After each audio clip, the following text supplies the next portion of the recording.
Hello, everyone, and welcome to the final remote episode of Nerd Shit Live. Everybody, woo, celebrate! Yay!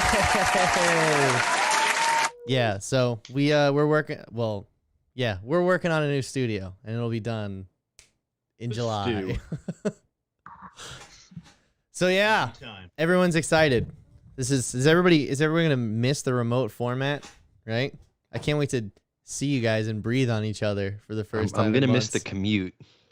Well, yeah. The commute was always great, but I am very excited to breathe on all of you. Yes, It'll be great. Me as well. I don't want to breathe on you.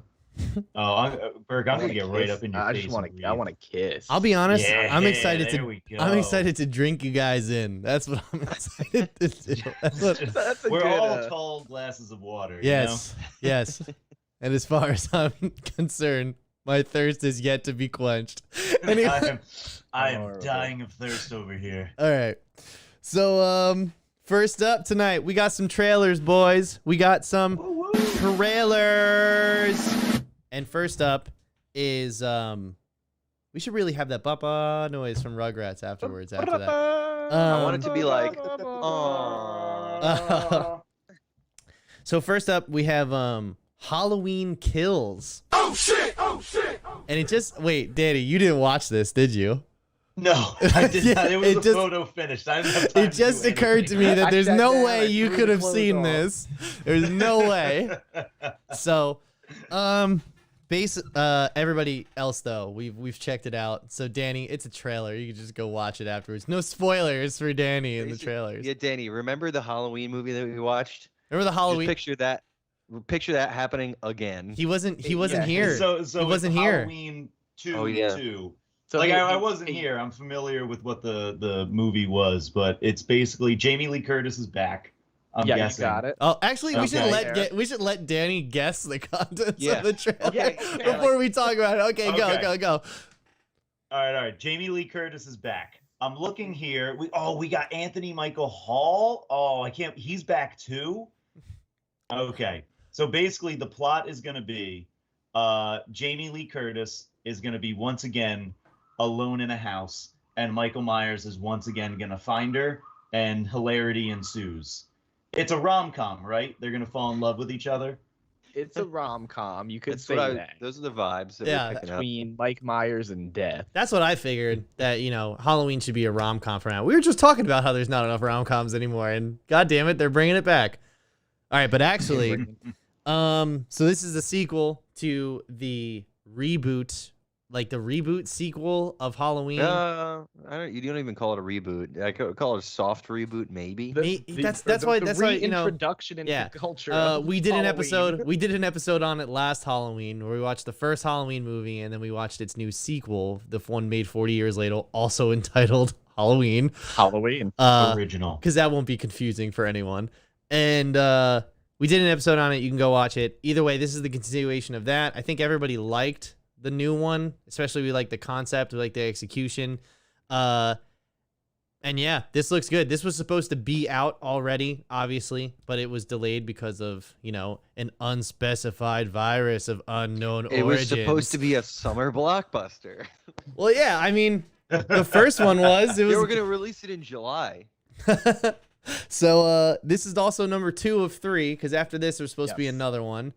And listen, I know everybody here, or at least half this panel, rolls their eyes at the thought of sequel bait. But I think if the story's good, the character's good, and there's more that you can do, go for it. And I think the last one was good enough and left me on a satisfying note that I wanted to see more. And same writer, same director, like Danny McBride is back. Danny McBride is right. John Carpenter's back. David Gordon Green's back. The whole cast is back. Once again, I thought it was a fantastic team, fantastic movie. It was good times. I can't wait to see it. I was really ready to just roll my eyes at this trailer, because at the end of the last movie, it was like, how are you gonna come back from this finale and do 2 more? Movie. But then I'm sorry, Danny, the fire trucks go by, and I was like, oh, okay, all right, I'm all right. That was a good enough explanation. I'm in. I just really love the dialogue at the end too, where she's holding on to everyone and she's like, "Let it burn. Everything that I care about's right here." But it's like, didn't didn't your son-in-law just get murdered? Like, in that Didn't house? actually approve of that marriage. Wasn't a big fan of him. Yeah. So either way, I'm looking forward to it. It looks good. I will definitely be seeing it in theaters, and I'm positive. Well, maybe I'm not 100% positive, but at least I will be covering it on this channel in the future. So I think it's gonna be cool. I think my 2 cents on it real quick is that I think when you know that you're establishing a trilogy, the second movie you have a lot of fun. You can have a lot of fun with, because it's like, you know, you don't have to worry about like setting something up for will there be a part 3? Won't there be? Like, you know, it's gonna be a part 3. Halloween Ends is what they're calling it. So I think it's just going to be like really action packed, really gory, and really like. Oh yeah, the trailer was a lot gory. Of those kills look really cool. Yeah. Well, and with it being the second in a trilogy, like you were saying, I mean, you don't have to worry about tying a like bow on it or anything like that, or giving it a finale. You can just kind of run with it and do whatever it is you want to do. I feel like the tricky part with the middle part of a trilogy is always making it feel like it matters. You know what I mean? Without being inconsequential to the story, like overall. having it really tee up the finale. Pretty much. Right. Which is why I think it's just gonna be like a like Last Jedi. Yeah, watch like everybody get killed. Nick, like the and, Last Jedi. The body count. Yeah, it's just gonna be stacked with body counts, and that's what they're gonna do. And they're gonna give us a lot of cool gore. They're gonna give us a lot of cool like action death shots. What I think is gonna be interesting for this one too is this one, or like this trilogy takes place after just the first movie, right? It negates all the other sequels. So that one was very super atmospheric, and it wasn't very gory, and there wasn't a huge body count. Then this sequel came around, and it was still like, you know, Michael Myers is still looming force, and this one is teed up to be all right. Well, grandmother, mother, and daughter fighting together. You know, to take like this is a totally new territory. I think. It hopefully like the town fighting too. Yeah, it's like everybody's aware of what's going on. Michael Myers is out there, and we have to take him down. And it's not some bullshit like they did in the 90s. I love how H2O. I love how they created. Well, they did that once with the first one. They were like, "Hey, let's negate everything else and let's do a sequel 20 years later. We'll call it H2O." And then once that ended up being a success. And then they did a sequel to that, and then they kept going, and then they ran it into the ground again. And then the Rob Zombie remakes came, which I think the first one's good. The second one is like, who let Rob Zombie back in? And then they did this again 40 years later, and I think it works. I think they're good. I'm glad that Halloween is still relevant, you know, and is back, so to speak. Yeah. But for me, Halloween was the horror movie of my childhood. Yes, I would agree. Halloween was the first hard R horror movie I was introduced to. And it's not even, we watched it in October. Interesting turn, Pat. Yes, I realize that term hard R, like, but there is that you can use that to describe. No, it's the R rating. It's like, you know, the definitive R rating of it. They stuck the landing on that R rating. Yeah. There you go. Yeah. Well, I just meant there was not a lack of gore. You know what I mean? There's the first movie's there's only like whether this was going to be PG-13 or R. This one very much R. They're going for the R. One might say it's the hard R. Anyway, they hit it hard. Anyway, second trailer, Shang-Chi, trailer number 2. Oh shit! What do we think? I was freaking out at the end. Like I said, I couldn't think. But the end of the trailer is what made me get all giddy. So let me hear what you guys thought about it as a whole, and then we'll get to the end. So I don't know again much about this whole area of like this character, this story, and everything. But I'm happy that this trailer gave me more insight into the story. Like, he's fighting his dad. He doesn't like his dad. Rings are passed down generationally. Really curious about this giant underwater dragon, which looks cool as shit. Some Dark Souls shit. But yeah, it's it looks super, like, this was again another action-packed trailer. And this one actually made me excited. The first trailer I was like, interesting. I feel the complete opposite. The first trailer had me like, okay, this is going to be like kind of light and fun, almost like a Guardians type vibe, but not a team up. You know, it's pretty focused on a central character, whereas this one felt pretty generic to me. Like you could pretty much replace any of the characters or set pieces, and it would have been any other Marvel trailer. That being said, I'm still pretty hyped for this movie. It's just this trailer didn't do anything for me. I feel like this trailer, honestly, is kind of like, I say that Doctor Strange is just Magic Iron Man. That's that movie. Yeah. Okay. Yeah. Where I think this movie is now martial arts Doctor Strange. That's the vibe I'm getting. However, Yeah. I'll get right to it. When they showed Abomination at the end fighting Wong in the ring, I was like, oh, is Tim Roth coming back? Like, Tim Roth plays Abomination. I didn't even think of that. Exactly. Oh. And we haven't seen him since 2008 in The Incredible Hulk. He's been in hiding. That's what I'm saying. So that's why I was like, that's why I was so stoked. He's Tim Roth, a really great character actor. Okay, whatever. Anyway, but that's pretty cool. My excitement from that is just that, like, my problem with the 2003 Hulk film was that they did not have like an applicable villain to match the Hulk. They had Nick Nolte, who was literally chewing scenery. Like, there's one part where he bites an electrical cord and becomes electricity. It's really weird. Anyway, that then I felt like 2008 Hulk remedied that with Ed Norton, where they had the Abomination and him fight in Harlem. I'm pretty sure it was streets of Harlem.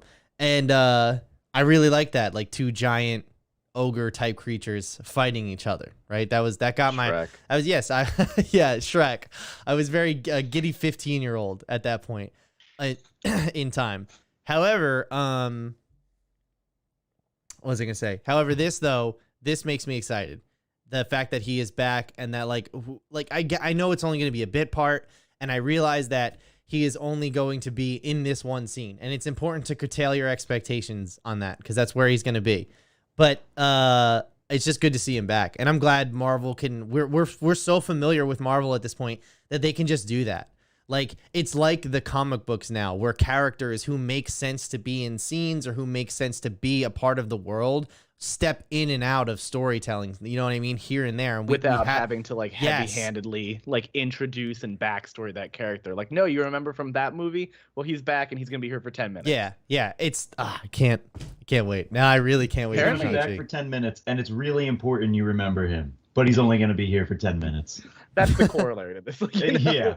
It's like you have to remember every single little detail. Well, honestly, I'll be honest. I don't think Abomination himself is a necessary or really like a memorable character, but I think for people who like the Incredible Hulk film and for people who like the Hulk war in general, I realize I just said that like Ian, but I was thinking, I was like, Ian never said the Hulk. Ian talks about the Hulk all the time. Ian never shuts up about the Hulk. But basically, yeah, I'm just looking forward to it. I'm just glad they're bringing back Hulk characters and that they can use them in other places because they can't make a Hulk movie. They're not allowed to. So they're actually. I'm looking online as we're talking. So Tim Roth is also going to reprise the role in Disney Plus's She-Hulk series. Oh shit! Ooh. Which will be interesting. Same name, same character. Actually, I can't let myself get too excited. Is that they're doing a She-Hulk series? that's what I took away from that. Yeah, Mark Ruffalo's back, I think, as well for that series. Yeah, he is. Now, it's gonna come out 2022. I can't get too excited about She-Hulk because, like, you know, we're talking about Loki later on, but we'll get to that later. So, trailer number 3, boys. Nice. The Suicide Squad. I hate saying that out loud because it's supposed to be a joke title. Then again, seeing the trailer for this movie, I realized the tone of this movie and like what they're going for. And if you're not on board at this point, you're missing out. Personally, I think so. What do you guys think? I mean, I don't know if you're not on board, you're missing out.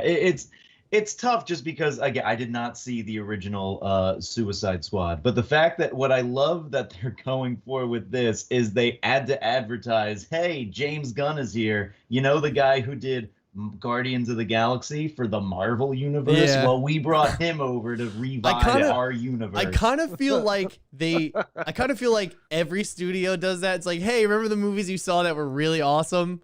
Yeah, well, he's doing, you know what I mean? I feel like that's a trope. I get that, but the fact that it's DC and Marvel and they're advertising a Marvel director, that's where I feel like it's kind of like, oh, DC, that's so sad. Well, they're trying. I'll tell you what. I'll tell you what.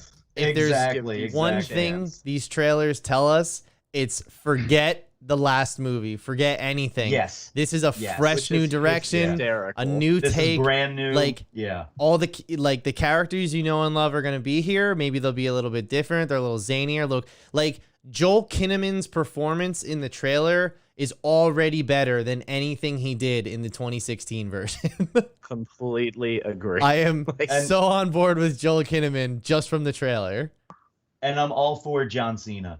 Like, just like his one line that he had in there, I was just like, I think that was supposed to be funny, but because it's John Cena, I'm gonna laugh at it, and it's probably gonna be really and apparently funny. his performance is great because he got I just respect John the Cena. movie's not even out yet, and he got his own TV show produced, written, and directed by James Gunn, coming to HBO Max, starring that character.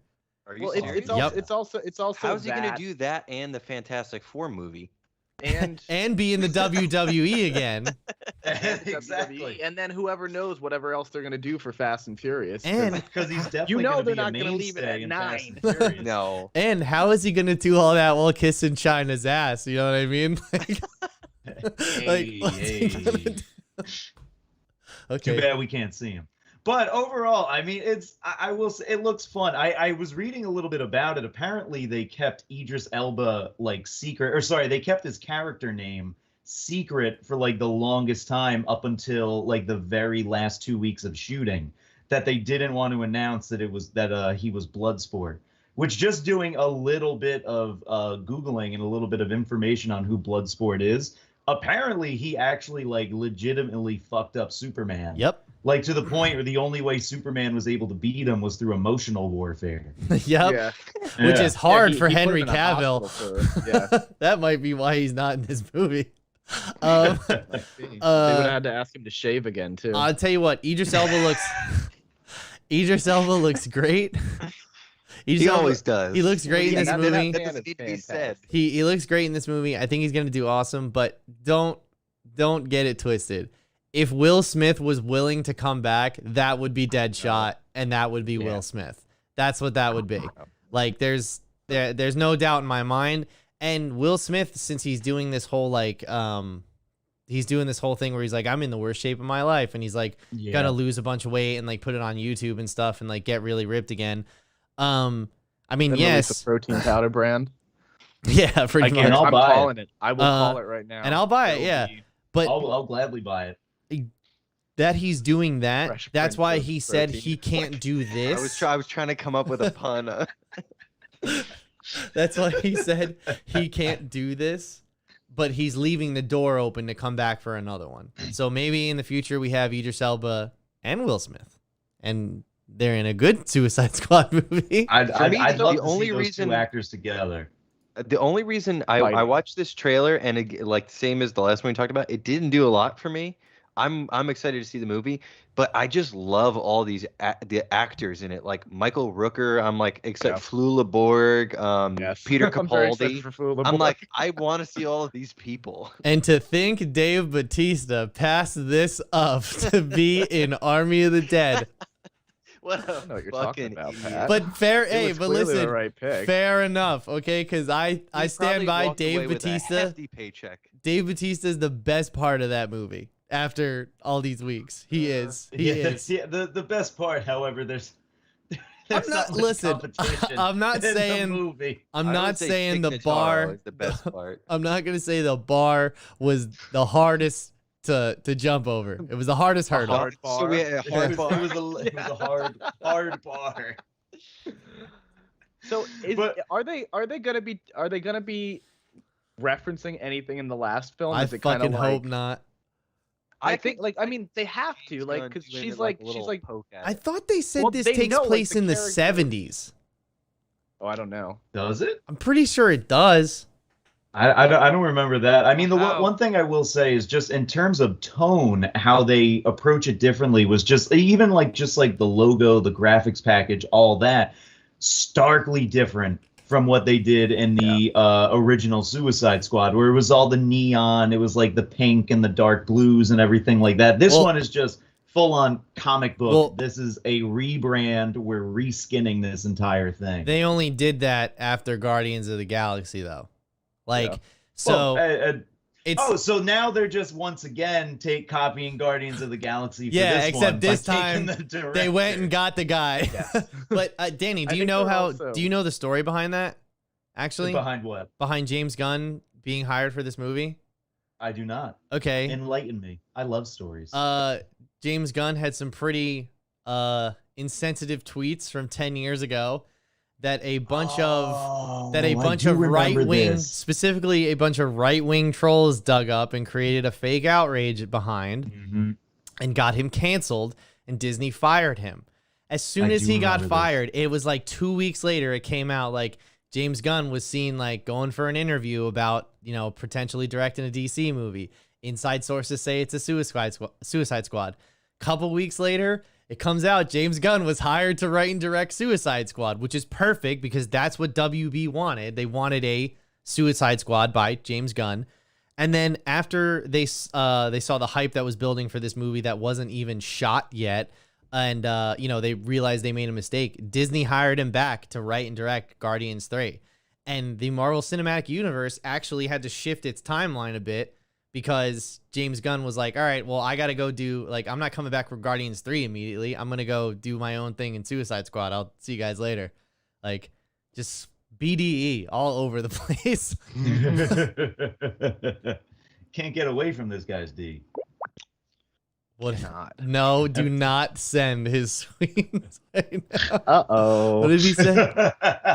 Well, wait, I got to read this. I won't read it.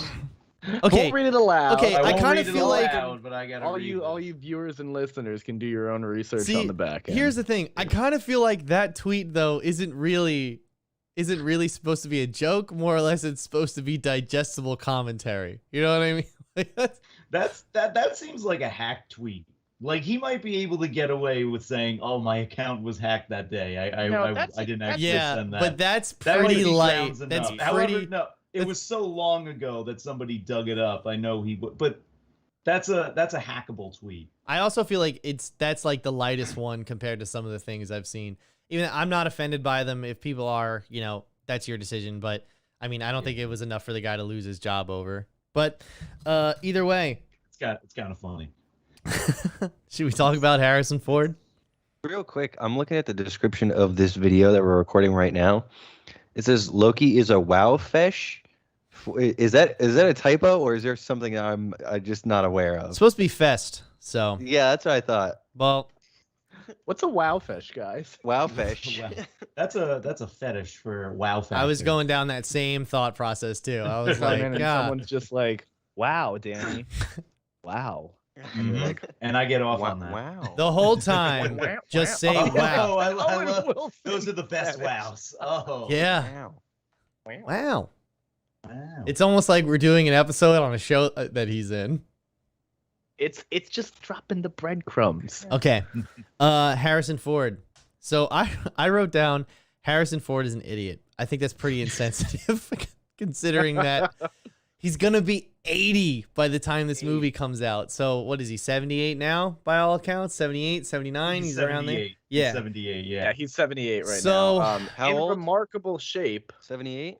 78.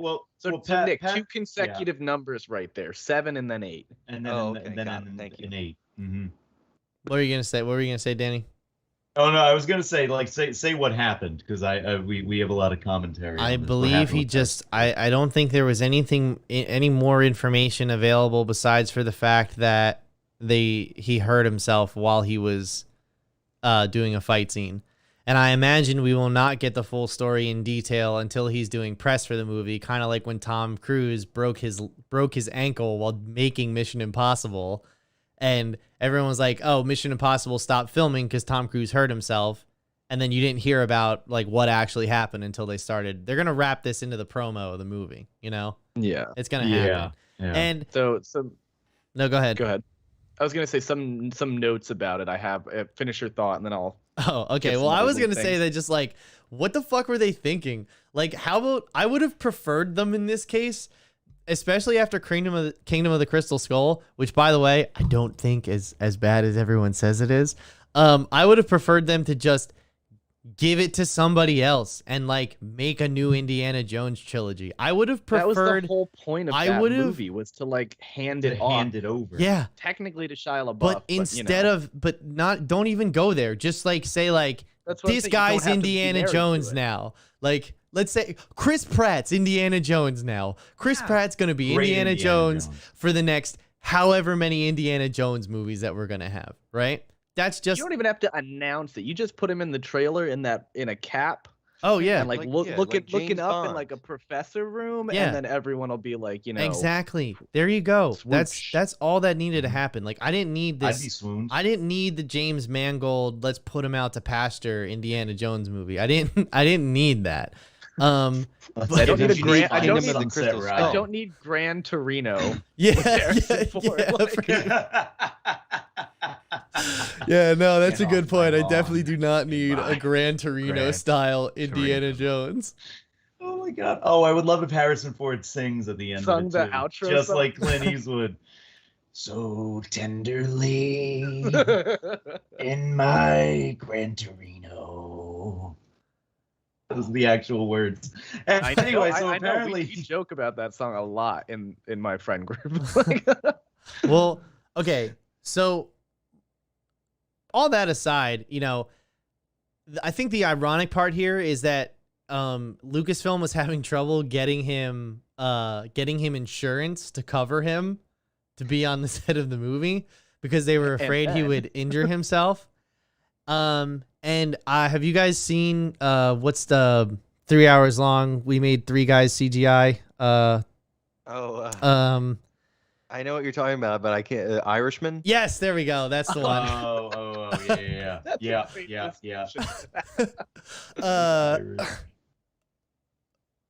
Have you guys seen it? No, I have not seen. Okay. It's 3 hours of my life that I'll never get back. Okay. First of all, I'm not gonna do it. Great movie. Fantastic, actually. Only thing that sucks is that when the action scenes come, oh my God, do the 70-year-olds show their age. There's one part where Robert De Niro is kicking a guy in a street and he can't hold his balance. And it's the saddest thing I've seen in my life. It's like, why didn't they? He's CGI'd so young. Yes. And you're just seeing this guy who's supposed to be in like his 30s or 40s. No, not even able at that to point, keep dude. He was himself- supposed to be younger at that point. He was supposed to be like in like his 20s probably. If And he's like CGI kicking the somebody face. and not able to keep himself upright. Also- it's so Why sad. didn't they get a double? Why don't they do a stunt double and then CGI the face on him? These are Why all didn't they just amazing get questions. different actors? Like, how That's about what we're saying. that? That too.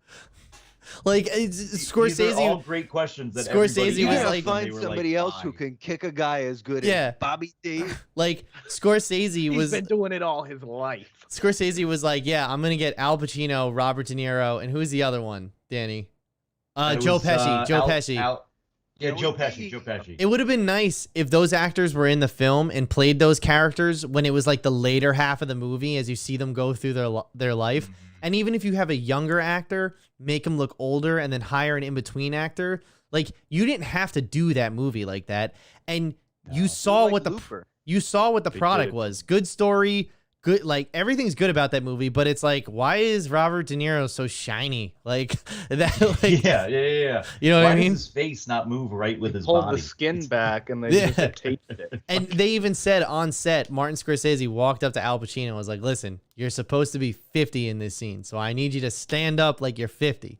And he goes, okay. They say, action, whatever. They yell cut. He was like, how was that? And Scorsese just goes, that was more like 62. I need 50. So then they did it again. He's like, now you're in the 50s. I need you to get up and like, he had to coach them how to move like younger people.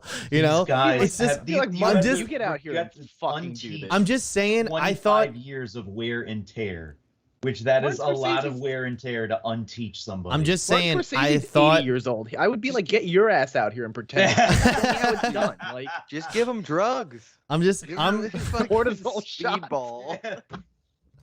I'm just at the Just give 'em point. steroids. I'm just at the point. Like, I fucking thought Harrison Ford was old in Kingdom of the Crystal Skull. dude, he was. And that was 12 years ago. 13 years ago. What? Yes. Yeah, Yeah. Where has my 2008. youth gone? That Yeah. was 12 years Yeah. ago. Dude, 2008, it's bud. weird. It's weird. I have vivid memories of seeing Kate Blanchett's head get melted by a fucking interdimensional alien, and I'm almost 30 now. Why do I still have that memory? That's what the aliens want. Yeah, it's what the aliens want. But yeah, Harrison Ford hurt himself. Oh, we didn't make any jokes about him crashing planes. He crashed his planes, okay? I read on Reddit that this guy, he has an airport. He lives in the same town as Harrison Ford. There's a local airport. Every time he takes off and lands, they sound the air raid signal because they just don't know what's going to happen. That's probably it's probably not even because of his age that he was having trouble getting insurance. It's probably because of all that shit. Well- They're like he's gonna he hurt was a himself. very he broke his person. leg on Star Wars, I was Force about to say, Awakens. yeah. Awakens, yeah. And In a, There, in a there was freak, a mishap with Guys, one of the doors. doors, that landed on his leg. let's not. Wait, you say a freak accident? That's It what was it, no, that's it, what it, it says. was a It freak says- accident. It says, as described by this article, a freak accident with a No, hydraulic dude. door. Fucking Kathleen Kennedy was trying to off Harrison Ford so they could get a young Indiana Jones. You hear me? I know what you're up to, Kathleen. Kathleen, you We're could on just to you. make it. Just do it. Yeah. Harrison no Ford doesn't want to be doing this anymore. I- I know for a fact he's not happy. Well, doing actually, this. it's funny you say that because this is the only character he's ever gone on record saying, I am the definitive version of this character and no one else will play him, which isn't true because the money well will dry soon and they will need to refill it. I mean, I Before we move understand on, that, like, mentally from him being like, this is my character. I made it and defined it. Cool. Great. Stop it. No. You did it. bad. you know Yeah, that yeah, character you it's created. You're putting him in his own grave. You're making us hate him. I will say this. I am going to film you for 30 minutes digging a hole, getting in it, and then burying yourself. And that's how we send off Indiana Jones. I'm just Indiana Jones digs his own He belongs grave. in a museum. Digs his own grave with people shooting bow and arrows at him, So holding him hostage and forcing him to do it. So I will say this. I understand Harrison Ford's plight, okay? There is no old dog that likes when the family gets a new puppy before the old dog has been put to sleep. Okay, there's nobody who enjoys that scenario. Nobody likes that. Also, I think it's important to remember that this is not the first time he's done this because he also suffered a horrible back injury on Temple of Doom and they filmed everything with a double besides for his close-ups. Like there's some scenes where his hat falls off in Temple of Doom, which by the way is definitively the worst Indiana Jones movie. It's like, oh, that's not Harrison agree. Ford. 100%, it's not Harrison Ford. Wait, Temple of I don't know why I was thinking Raiders of the Lost Ark. No, sorry. Raiders of the Lost Ark. Sorry, the third one. Why am I blanking Last on what Crusade? the third one was? Last Crusade. No, you're right. Temple of Doom was worse than the Last Crusade. Oh, dude, I think Temple of Doom Yeah. is worse than Kingdom of the Crystal Skull. I still haven't even seen that one, but I would It's agree. worth You with haven't watching. seen- I'm hold with, I'm with Pat. You haven't, Daniel, you haven't seen that? No, I haven't, and I'm not even against it necessarily. I just haven't had interest to see it. I would gladly watch it at some point. Kingdom of the Crystal Skull. So is Shia LaBeouf coming back or what? No, dude, I thought he would be too, at least in like a He's bit doing part. weird But I movies. actually Shia looked. LaBeouf has to come back in other ways before he can come back to this movie. I actually looked that up. Apparently, he like badmouthed Steven Spielberg and Harrison Ford and George Lucas in like the press for a couple years. And like you got to remember, Steven Spielberg had a lot riding on Shia LaBeouf because he was producing the Transformers movies that Shia LaBeouf was starring in. Oh. And they brought him over to Indiana Jones. They're like, this is the next big guy. And then, when the Transformers movies, even though they make hundreds of millions of dollars, didn't do well, like with critics, and Indiana Jones Kingdom of the Crystal Skull gets eaten alive by critics. Well, that movie's not eaten alive by critics. It's really eaten alive by the fans. The fans don't like that one at all. By anybody who cares about Indiana Jones. The people that are contributing the money to this. do not like that one. They didn't like Shia LaBeouf. Literally pissed off the 3 people that he should not piss off. Like if the 3 definitive Indiana Jones people that you should keep happy. I'm just saying, he pissed them off. Harrison Ford has come. He did Han Solo. He came back for Rick Deckard in Blade Runner. And he picked Ryan Gosling for that part, and was like, pretty much saying like, let's get him into this and like, let's pass it on to him. That this type of thing. This guy's cool enough to be me. Exactly. When Harrison Ford picks you don't fuck that up, and Shia LaBeouf fucked that up for himself. Hardcore. I do gotta give him a little bit of credit. I think he was too young for that role. Yeah. Like at that point, he's 35 right now, so that would have made him 23, 22. He's a baby. Like if they put in like Shia LaBeouf right now for that, I could see him killing that role. Yeah, especially coming off of like, he was, pretty, like he did the TV thing. He was on Even Stevens. It's like this guy didn't have a regular life. He was a child star. He looks hard now. Like if you see him like with him like tatted up and he's grizzled. He has a whole chest piece. Well, now. You guys, like, that's because he's a noted abuser. That's why he looks hard. I mean, there is that. Again, it's that. just Very good I'm trying to grow the Shia LaBeouf right now, actually. Also, what didn't he just Let's not forget that he did Holes. Didn't he do all those tattoos for that movie? For that movie where he played like a Puerto Rican drug dealer or something? That's true. He did get all those tattoos. And like for that it movie. fucking bombed and it was awful. Like what does he do? What happened he's one of those. He's one of those people. Like he likes looking like. He's one of those people where he has amassed so much wealth and will just continue to collect royalties from those properties from now on that it doesn't matter. Like he was a Disney Channel star and then went on to headline, regardless of their quality, giant summer blockbusters. Like it's like Tobey Maguire. Who the fuck saw Tobey Maguire after Spider-Man? Well, he's coming back. I just saw something. He's coming back. Yeah, it's true. Actually, 7 years of silence. Yeah. They said he's returning to acting at 48 years old. It's like who cares at this point? 48. Oh my god. 48. He's almost 50. Again. I want to see him play Uncle Ben. Oh no! I want to see him die on screen as an I hope that's the twist. I hope that's what they do in Far From Home. Indiana Jones. If they're doing, would be amazing. If they're doing Spider-Verse in Far From Home and Tom Holland ends up in some weird universe where Uncle Ben's still alive and it's Tobey Maguire married to Marissa Tomei, that would be the best way.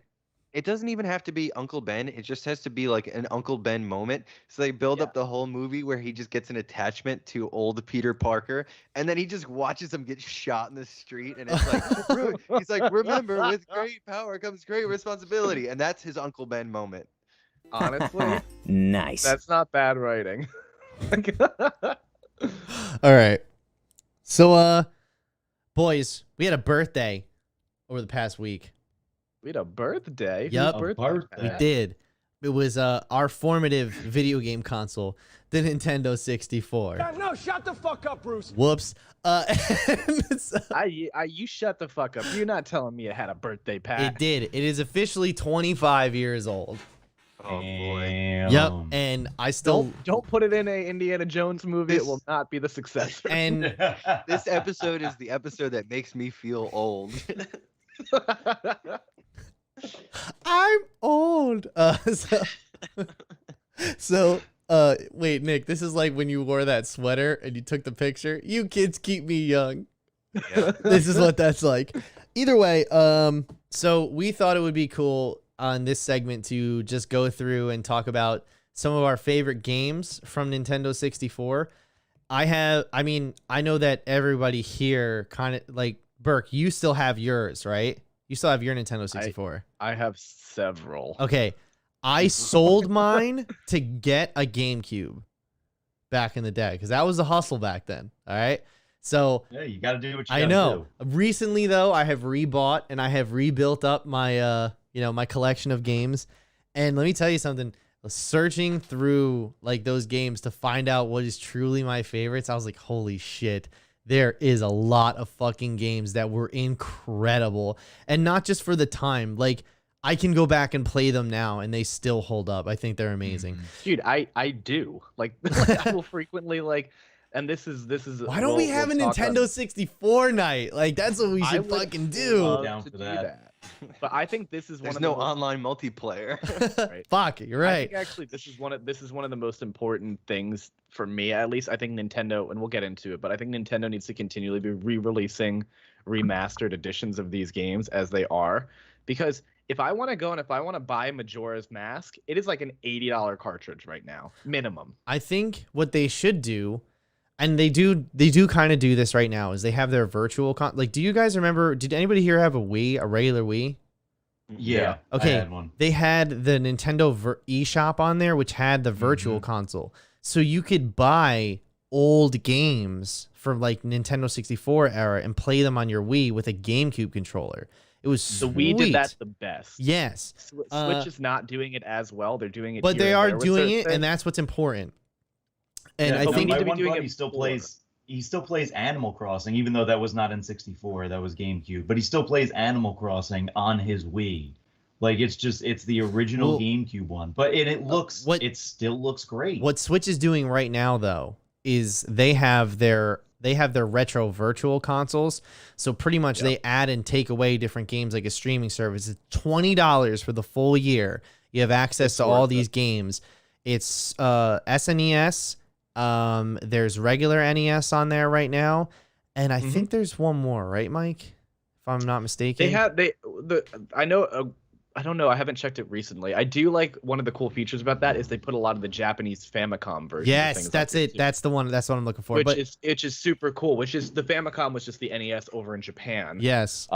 Renamed and different, and everything, but like that. But it's cool because the games are different. Like there are, there's a cool YouTube channel. I can't remember what the exact actual name of it. I think it might be Out of Bounds or something like that, where they explore like country locked versions of games, where they like kind of like show the differences between Japan and US. And this is one of the things that I spend, my nights watching. But it's cool to get to play and check all the differences. But yeah, Mike, I'm right there with you. But instead of remastering these games, I think they should just make all of their titles virtually available through cloud gaming. They're super small games. They're megabytes at this point. Just put them on a cloud service like they have been. Just put the whole fucking library up there, or whatever library they can. Just put them up there. I'd pay for it. Now here's the thing. The reason I like collecting retro gear is because I enjoy the hardware of it, and I think it's, nothing speaks like I have lost all purpose in my life than when you have a giant retro games collection. And that's what I'm going for here. I've lost purpose, and I'm filling a hole. Yeah. I don't feel good on the inside, therefore I will buy this to make me feel the feelings I had as a small child. Right around the time I started feeling bad. Is right after this left my life. So I need this back, obviously. I wonder if they don't do it, honestly, for like reasons of like, a new Mario Golf came out. A ton of people play the old Mario Golf for like GameCube and everything. But it's like, I wonder if they're like trying to do it so they don't pull away from it. I got that shit, you guys. If they release this shit in tandem, like if they like the next Mario Party that's coming out, if they did this and they were like, here's Mario Party 1 through 4 collection released with this one too, I would go batshit. Oh, that would be so awesome. Sorry. Because Mario Party 3 right now on eBay is $250 if you want that cartridge. Oh my god. Sweet Jesus. It is prohibitively it's prohibitively expensive to get into those if you want to be into retro gaming with I'm getting text parts. messages right now asking, when do the viewers get to ask questions? I want to know what everyone's favorite choice of drink is. However, I tend to believe this person does not know that there is a chat function. So that's join us in the reminder chat. for everybody. Yeah, jump on in the chat. As we do this show live weekly. I mean, because to be honest, I'm curious what YouTube Burke is chat. drinking right now. Me? What's this, you say? Let me see. What is that? Mango on My Mind by NJ Beer Company. It's like a mango IPA. Drink local. Ross Brewing Company. It's not a bop, which is a double dry hopped milkshake IPA with honeydew. There's so much going on in there. but it sounds good. I'm drinking liberal tears. Anyway. Talk about that N64. So anyway, favorite N64 games, guys. Burke, since you're such an enthusiast, start us off. God, I deeply love classic retro gaming, as you all know and are familiar about. I mean, like, I really obviously want to say Ocarina of Time, being that's probably the game I've played the most. That's probably the game, like, out of N64 that I've enjoyed the most, and I've played randomizers a bit. They liked Ocarina of Time too. I know they did, so I'm gonna let them talk about it. One other game that I actually played a ton of was Star Wars Rogue Squadron for the N64. Ooh, okay.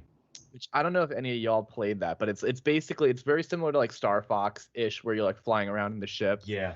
But you get to pick like different, X-wings, Y-wings, a bunch of different kind of things, and you kind of just go around and shoot buildings and do like objectives. You get to take down the AT-ATs on like Hoth and everything.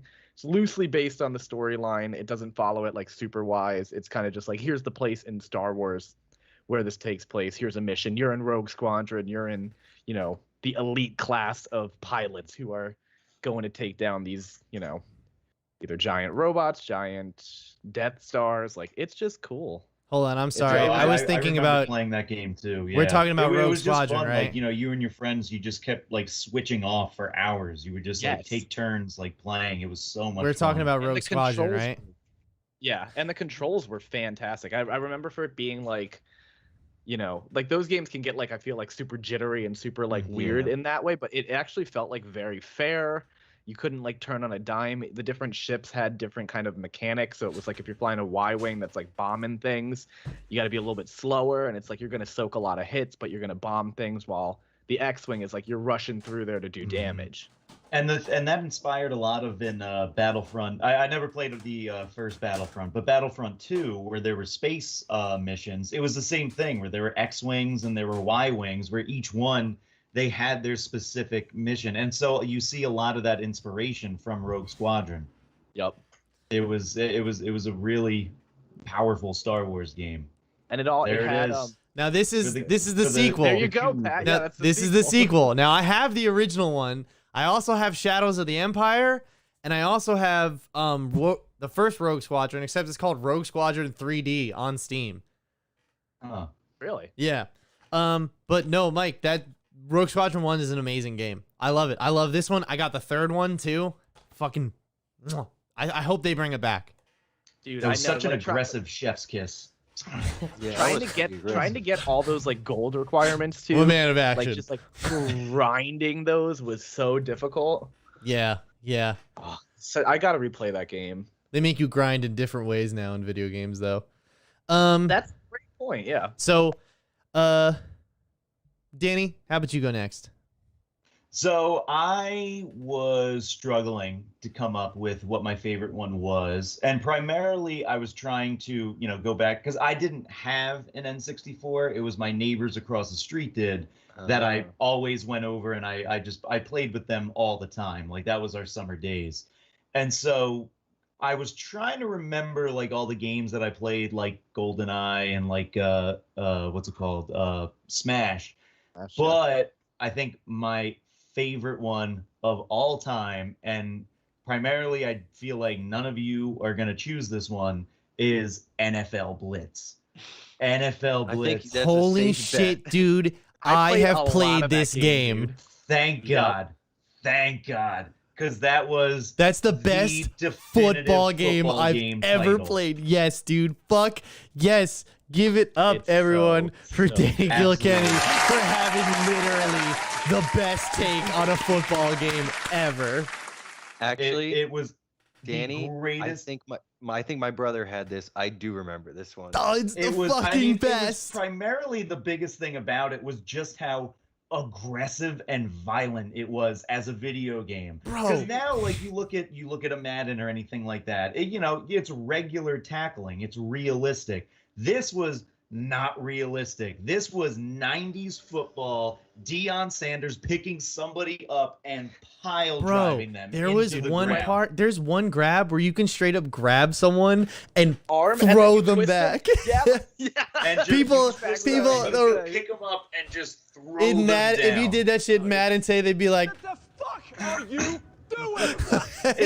It's funny because they also, so all the players were abnormally jacked. yes, They were all Massive. huge. They were all Arnold Schwarzenegger in Even the his kickers. prime and bigger. Like they were just massive, strong men. Now- and the game also would allude to using anabolic steroids. Where like Yeah. if somebody, and here's the thing is I forgot about this. However, I'm reading about it right now. The game contains a significant amount of explicit content not seen in other entries of the series, such as the use of anabolic steroids and juicing injured player with what seems to be the equivalent of a cortisone shot. Yeah. You could literally have an injured player, give him a shot on the sideline as like, like an action item kind of thing, and then they will get back out onto the field. Put me in, something that coach.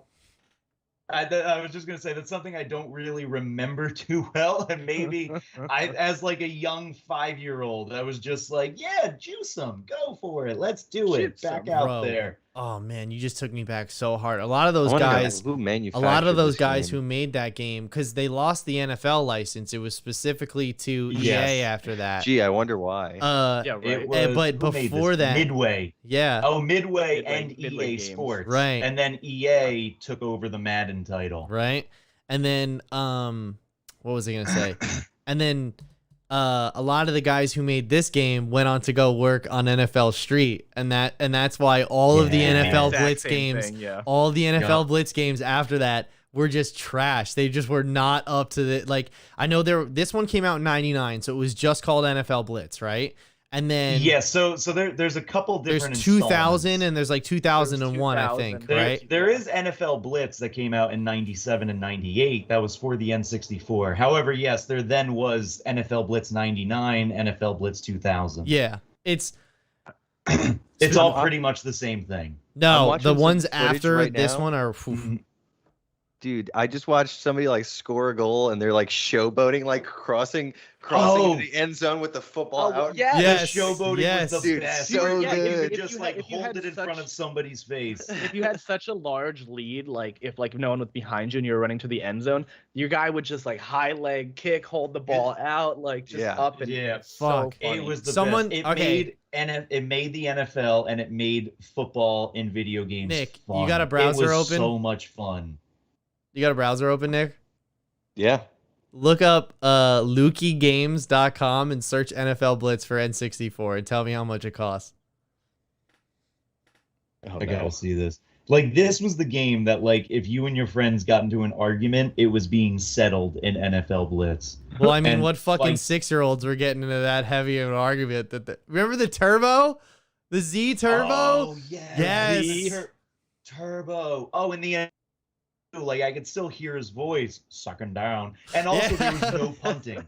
There No was punting. No punting. No punting. You either went for it or Right. you were in your own 50. Yeah. And there was also no running the ball either. No, You couldn't run dude, the ball. you could. It was just passing. I mean, you could wa- run I'm the ball, watching- but it was very hard to.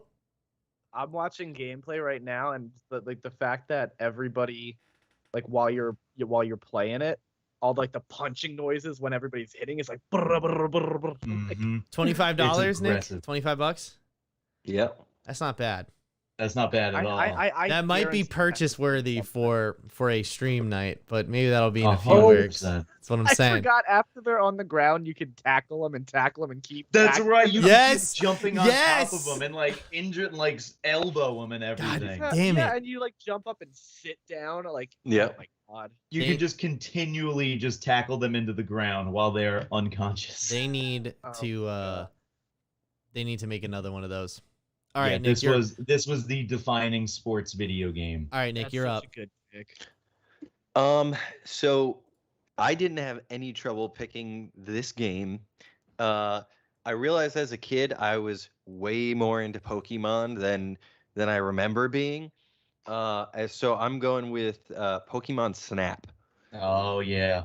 was for me, that was a formative game because I'm not really into shooters and stuff like that. Like a lot of video games fall into it's a shooter. It is a shooter. But like I had just never experienced anything like Pokemon Snap. It was cut from its own cloth, and even though you're on a track the whole time, it was like it felt very organic, and it felt like you were having every experience you were playing the track in a different, new, unique way. So that game blew my mind growing up. Also, I just honorable mention to Pokemon Stadium and of course Mario Kart. You can't go wrong. Pokemon Stadium was an amazing game, but I mean Pokemon Snap too. It was such a concept that if you were to play it now, I mean I know they came out with the new one, but if you were to play it now, this would be such like this would be such like an ASMR kind of easy playing game where it's like you just relax and you're just taking pictures of Pokemon. It was just such an easy ride of a game. But like on the contrary to that, I felt like Pokemon Snap was one of the first games that I experienced like fully being like I am overwhelmed, but in a good way about the like options here of like it's like that was I think that probably started my like gaming OCD of like needing to complete every single element and find every single secret. Like Pokemon Snap. Yeah, exactly. Pokemon Snap really instilled like the level and made me want to do it, not in a negative way of being like, oh, I gotta grind this out and I gotta replay it and do this. It was like, no, let me figure out every little secret thing. If I hit this guy with an apple here and then a rock here, like the level the one where you have to you have to smack, I think there was a Squirtle and you hit the Squirtle into the Mankey and the Mankey flies over the mountain and then all the way at the other end of the map he shows up, stuff like that. I got two for you guys. How about the one you couldn't get Charizard without knocking Charmeleon into the volcano? In the lava pool, you couldn't get the 4th level unless you hit Voltorb with an apple and blew him up, and then you secretly go like on the side and then it opens a new track for it. And then your fucking jet car hovers and it's like, and where it was back that onto a track? Why are we just doing that? I can freely do this only when it decides it wants to. So I'm pretty. Do you have the new one? Yeah. And Liz played it a lot. I think she's the one who is really with it. You know what I mean? I think she's the one who really enjoys it the most. Hey, you guys carry on. I think I might have some technical difficulties over here. Oh, sure. Well, it's your turn to say your favorite game. So. I can go into with Pokemon Stadium. I remember that game being so difficult. And because you could also get the cart to plug in one of the games with it from Game Boy. Yeah, like right? you could upload like your own Pokemon, which that was really? that yeah. But it made everybody level 50, I think. So like if you uploaded them and then whoever else you played against, it made them all level 50. So it's not like you couldn't just like grind out a Charizard to level 99, upload it to Pokemon Stadium, and then destroy. It would it'd scale it and level it pretty evenly. I just remember, and you would keep all the same move sets and everything like that though. So like if you had like Blizzard, Fire Blast, Flame, all that, like it would still keep those. And so that was like another way of like deciding arguments. Where I mean, for the most part, you could still just plug in your Game Boys and like fight each other that way. But there was something different about just that added extra step and the arena and like seeing your Pokemon while you're out there. Like there's the Charizard that I got all the way up and I grinded for and all that, and like it was just satisfying to see them out there and animated. I think I actually played a lot more of Pokemon Stadium 2. The front of the cart was gold, front of it back was silver because it was for the gold and silver edition with Ho and Lugia. But I remember that one, and I specifically remember with that one all the mini games that were part of it, like the Mario Party style mini games. No.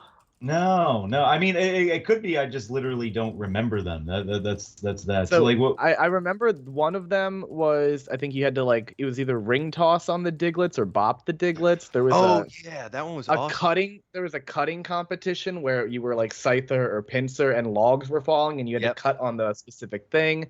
There was an EV like maypole where you had to ring around, and if you dashed in, you could fake people out to get things in the center. There was like a follow the leader with Clefairies, I think, which was like the metronome game. Where they're in like the classroom. Yeah.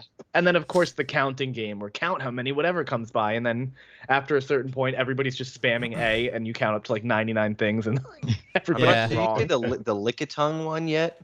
Where they're eating? Yeah, where it's like the chef lick-a-tongue game. Yeah. Dude, I can't remember I if that forgot was on Lick-a-Tongue was even a Pokemon. Yeah. I completely forgot about Lick-a-Tongue. He looks like my I found my dog, so that's why I always. Oh my god! That's whenever I look at my dog, I think of Lick-a-Tongue because they have the same like head. I don't know. It's maybe that's weird to say, but the Magikarp game where you're all on land and you're just jumping and hitting like a little thing to count the amount of jumps. Goldeen. Goldeen. Oh my god, Lick-a-Tongue! I'm looking at his card right now. Tongue Slap was one of his moves. Where they I think all this the is a newer sushi Pokemon card. I think this is a newer one. Okay. Brock's Lick-a-Tongue. All right. I'm all good over here, you guys. Yeah. Okay. Okay. So for my game, I like I said, I looked through a lot of games and I thought of some real classics. You know, I thought of Glover. I don't know if you guys remember Glover. I had Glover for PlayStation. I thought of Conker's Bad Fur Day. Obviously, Mario 64 comes to mind. I've never played Ocarina of Time or Majora's Mask. I also Mike is upset. I am upset. I'll give you a Donkey DS Kong if you want to play them. Donkey Kong 64. Do you have a DS to let me play it on? Because that would be. I have a 3DS. Yeah. Ooh, okay, yeah, give it to me. I haven't played a handheld game in a long time. Donkey Kong 64, also another great entry I thought of. The yellow card. I think that actually might be my. If I could go back and change my pick, it might be Donkey Kong. I think of Perfect Dark. I think of GoldenEye. I think of all these amazing games. But I kept coming back to one. And Berg, you said it before the show, which was bullshit because I thought this was like kind of an underground, like a sleeper hit. Like it's almost like the Days Gone of Nintendo 64 was Jet Force Gemini. That game had me so jazzed it was one of those games that you play in the store first, you know, and then I asked for it for Christmas. It's excellent. It's that's one of the ones that I have still yet to get back and continue to get into. But I remember there was just one level I kept running out of ammo and then I never went back. But great game nonetheless. Burke, you've played it before, right? So I've never played that game, and that was one of the games like that I was like, I want this game when I was younger. When I was younger, I never had it and I never could get it. What, Nick? You know, I didn't have disposable money. What? When we're done talking about Jet Force Gemini, I have to bring up another game. I also have to bring up another one after. All right, we're doing a round two. We're doing a round two. We'll do a round two. All right. Yeah, Pat, talk to me about Jet Force Gemini because I might actually like go and play it. You're playing like an intergalactic law enforcement agency. You have the one dog, you have the lady, and you have the dude. And you basically go to this planet and kill these bugs and go through level and exterminate them. I'm not sure, I can't remember what the plot was, but I remember the gameplay and shooting was sick for the time. Mm-hmm. Well, that's what it reminded me a lot of. Like, I remember looking at it and I thought all of these, like, always like Mega Man, because you had. It is kind of like Mega Man, lady, yeah. The dog, and I loved Mega Man. The lady, the dog. Well, Mega Man's like the fucking Dark Souls of platformers, though. It's the worst. Yeah, I love that game. I will play the hell out of that game. I bought the whole collection. I bought the Mega Man X and the regular Mega Man collection. I started playing them. I was like, fuck, these games are hard. And I haven't picked them up since. They're unforgiving. Like the platforming in them plus all of like everything with it is just, you got to know. I had Mega Man X7 for Game Boy Color and I fucking played the shit out of that game. That game was the first game I beat and ever felt truly accomplished by something. That was the one where they had wall jumps and charges and everything too, yes, right? they did. Yes, they did. Wall jumps like for when the they shit have back those then. mechanics in the games, it makes it significantly easier. Yeah. Because as opposed, like the early Mega Man, like if you jumped, you had to commit. Like if you're jumping and moving, you can't pull back. You can't you know, it's like you're going one direction and that's it. But like when they actually add the mechanics that feel more like, you know, Mario 64-esque, where you can kind of like move in the air. Yeah. So yeah, Jet Force Gemini was mine, and it's a rare title, It came out October 11th, 1999. I didn't think I played it until like 2002, 2003. Even then, Yeah, I never even heard of this still, until it's just dude, it's a I've never heard fucking, of this it's a game. fucking, like I said, it's like the Days Gone of the N64. It kind of went under the radar. It's a sleeper hit, kind of underrated game. I really like it. I think it's great, and now I really want to like get my hands on it. Fuck, we're gonna be playing a lot of Nintendo 64 in the coming months. I know, right? So if we're doing a round 2, let's start with you, Nick, because you seem pretty fucking excited. Mm-hmm. I can't fucking believe I didn't think of this right off the trigger. Although I love Pokemon Snap, this ties in with a movie property, and I know usually games that tie in with movie properties are garbage, but god damn it, I love the Toy Story 2 video game. Remember that one? Oh, I had that for PlayStation, and I played the hell. We watched gameplay of that in college. Remember? Yeah, we did. Oh wait, and I think we set it up on the TV, and somebody had a controller, and we were just like somebody was there, like, oh yeah, like somebody thought they were playing. I think for the Nick longest Timoneri time. thought they were playing or something. Yeah. You know what? Yeah, now that really you weird. say that It's out not doing loud, what it kind of makes sense. But yeah, no. So I loved. I was big into the Toy Story movies, and I feel like Toy Story 2 doesn't get a lot of love, but for me that was the best. With like I had a Zurg.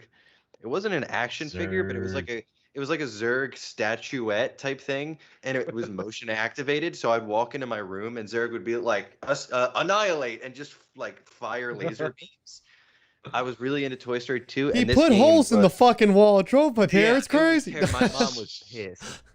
But this game, was something I remember. We had a console out in the living room.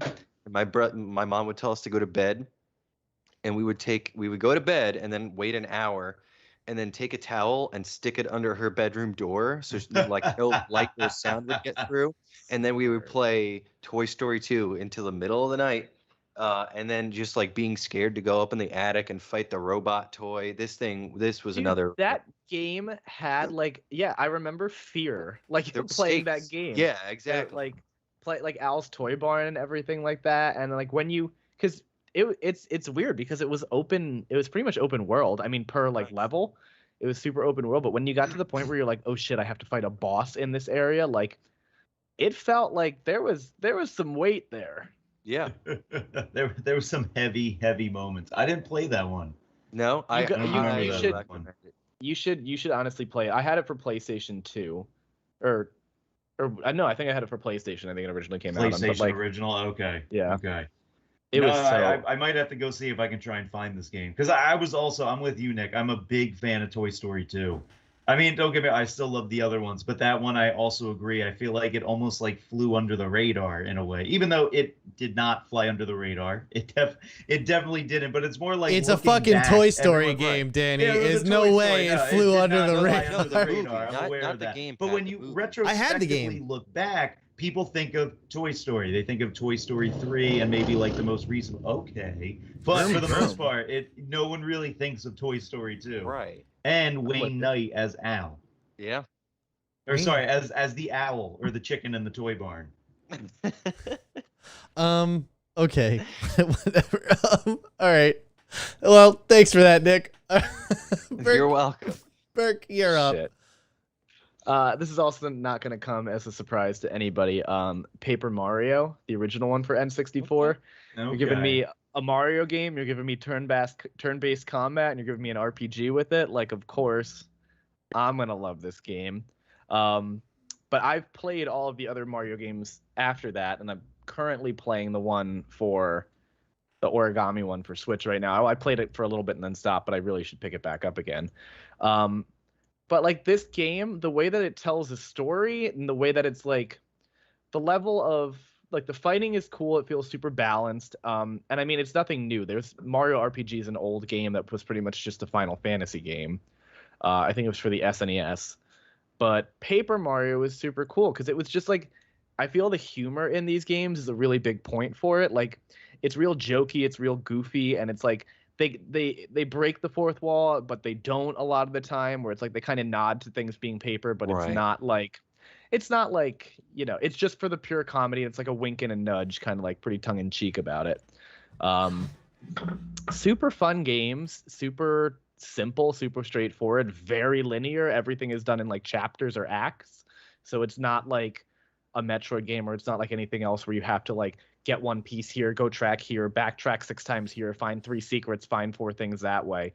It's just kind of like, you know, chapter 1 to chapter 8, you go through, you fight Bowser at the end, or you fight whatever kind of Bowser-ish thing there is, and then boom, you're home and Peach is there, and then now you can play as Luigi. So I never played this game, but I'm watching some gameplay right now, and I'm getting vibes that this was like an inspiration for Little Big World. Does that feel like it connects at all to you? Little Big Planet, you mean? Little Big Planet, yeah. I love how it's like a play. You know what I mean, Burke? Yeah. Why are we talking 1,000-Year Door? 1,000-Year Door is like a play. 1,000-Year Door, where they had the Psychonauts, which were essentially just Nazis. Like, I have 1,000-Year Door. I just assume I have it. I have it too, but it's very much in that. I think in that vibe, Nick, where it's kind of like taking a microcosm and like, because Little Big Planet has like all of the cardboard, all of like the papery. Now we're talking about the first one, obviously. Talking about the first one. Okay, so if you guys tried to purchase the first one right now off of Loki Games right now, I think it's $75 for that game. Yep. I almost got it for $25. I just had to buy a bunch of other games with it. And when I went to go meet up with the guy to get it, right? He didn't show. He just blew me off. Like I tend to believe, like I specifically kept mentioning Paper Mario.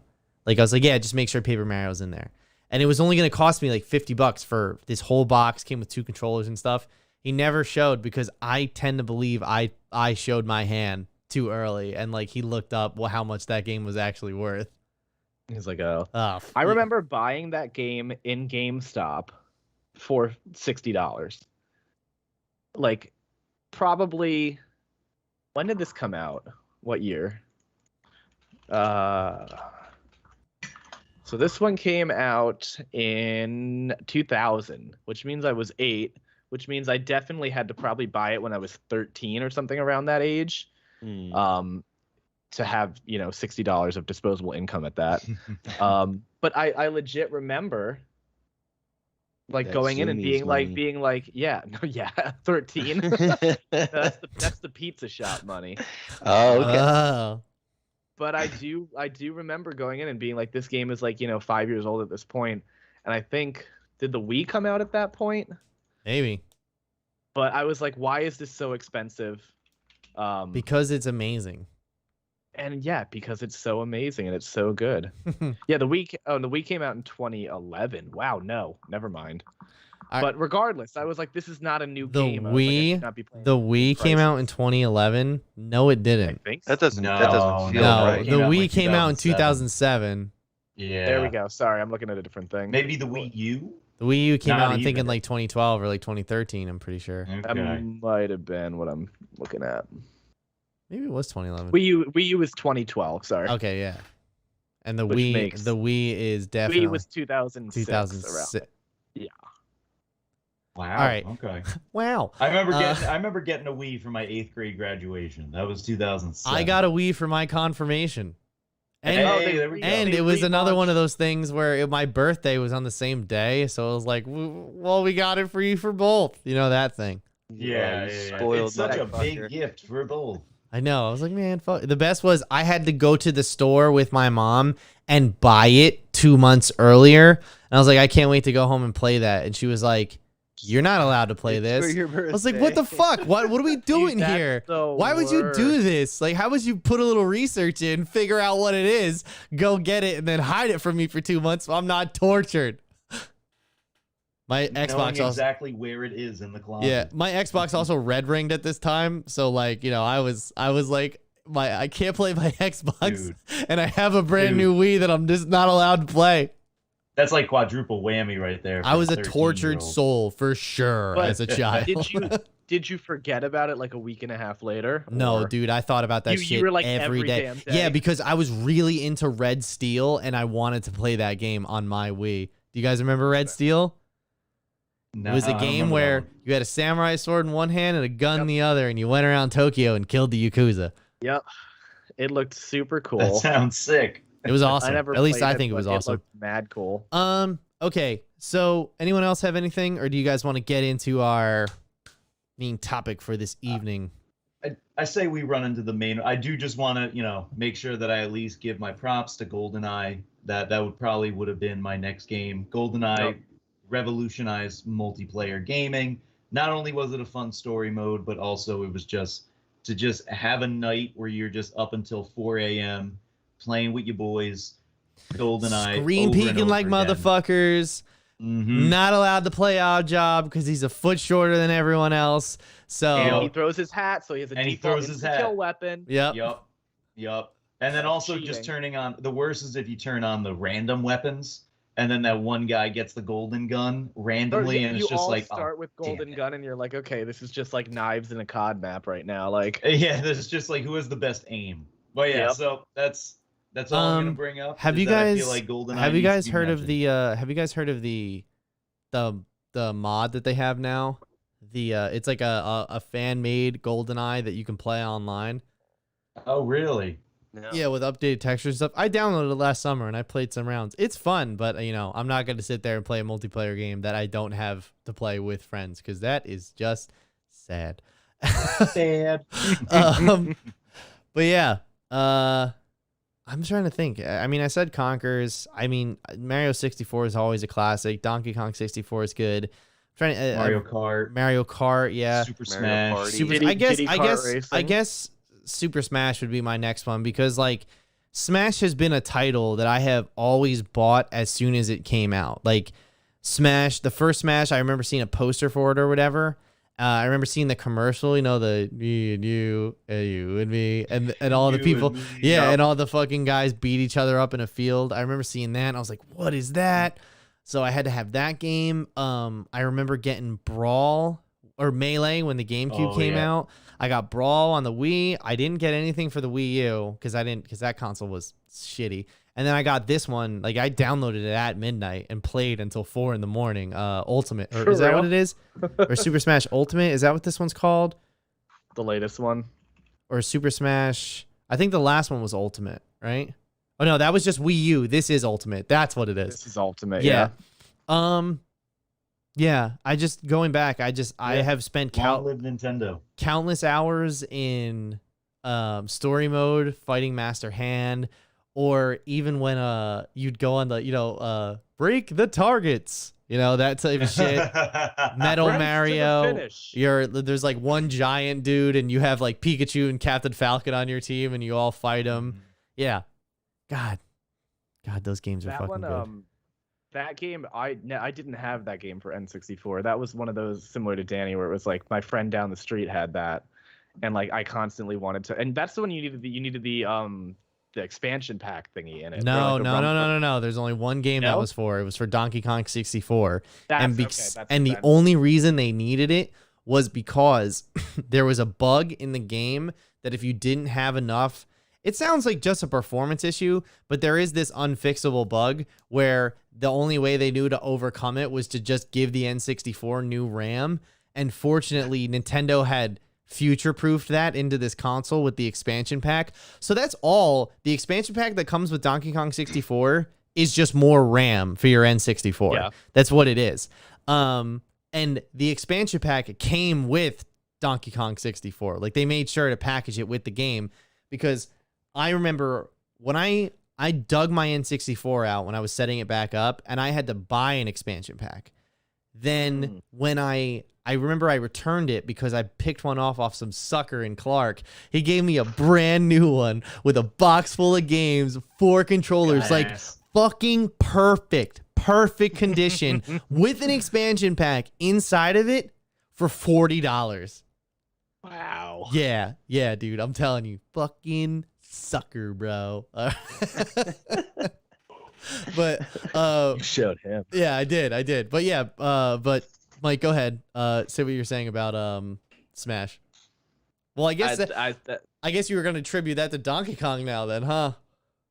No, I remember it being like that's Well, I guess I thought at the point where I couldn't borrow that game from him because I thought I needed the expansion pass. Right. And I didn't, or the expansion pack. I didn't have it. My other friend had it. So I was like, oh, I just can't play Smash, I guess, then. So I would have to go play it over this kid's house.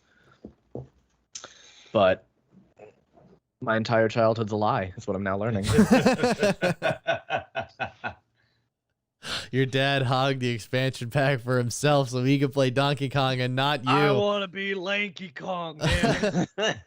DK. Donkey Kong. All right. I think it's time for us to slide into the main topic tonight. So, do it. non-spoilers first, and you'll know when we change over. I think everybody who's watching this right now or listening to it has seen Loki at this point. And yeah, so let's just get right into it. Episodes 1 through 3, same way that we did WandaVision. Not the same way that we did Winter Soldier and Falcon or what, you know. Oh yeah. And so I'll just say it right now. Take it away. I'm not into it. Go for it. I just feel like this is so labored and like this is the first thing the MCU has put out that I am genuinely forcing myself to watch. That I feel like it is a fucking chore to get through episodes. I was so happy when this episode was only 42 minutes. And even then, like 6 minutes of it was the credits. yeah. And even then it was just like, what are we doing? Like, why are we doing this? And hopefully they answer that question. Hopefully the end will justify the means. But from what I've seen so far, I just don't believe it. It's like they're just trying so hard. They are. I don't even know what they're trying hard to do, but they're trying too hard. That's really the only way I can describe it. Is like it gets so confusing and convoluted and just so not good. And also, like, I this isn't much of like I mean, this might be a spoiler, so I'll save it for the next section. But it's just not written well. I really don't feel like it's written well. Like the last episode was, there's so many holes. It was the last episode was hot trash.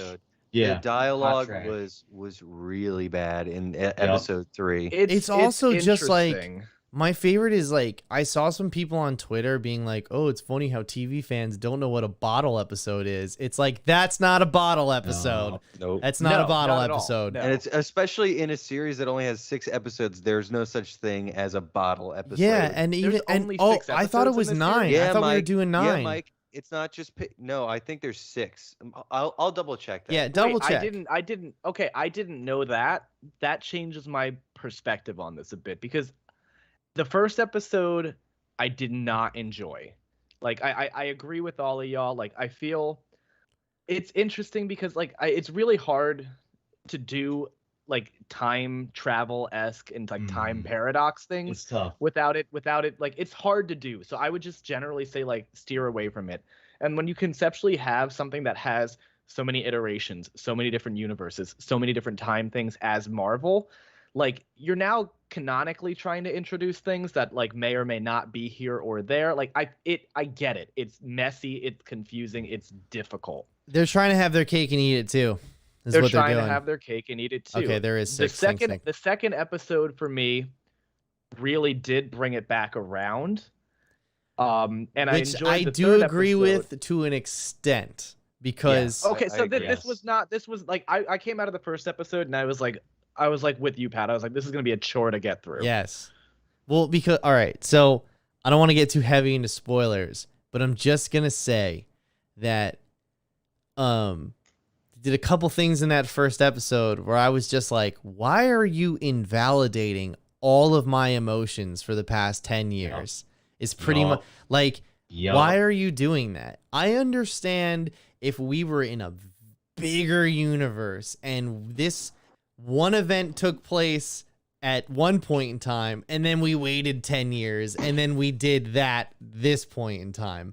But you doing these particular things just after we're still getting out of that we're not even in the new phase of Marvel movies yet. Like we're not even in the epilogue. Yeah, we're still in the Correct. epilogue phase pretty much. And I just kind of feel like it's like, what the fuck are you doing? Why are you invalidating these things that we had so much suspense and emotion and honestly, it's some people like emotional closure over for characters and help them pack away things in their own lives. Like, you're invalidating all that shit.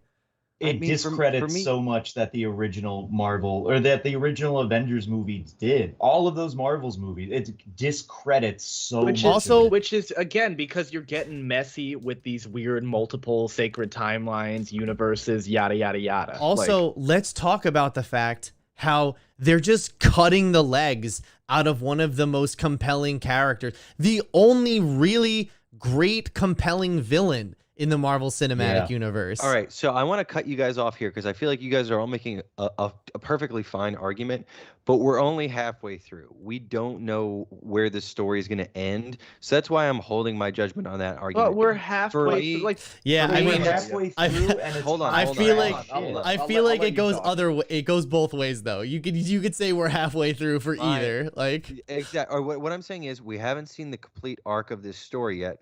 And it seems like they went through a lot of trouble to catch this version of Loki up with that fulfilled version of him. So I'm holding judgment on that. For me, it's so slow and meandering.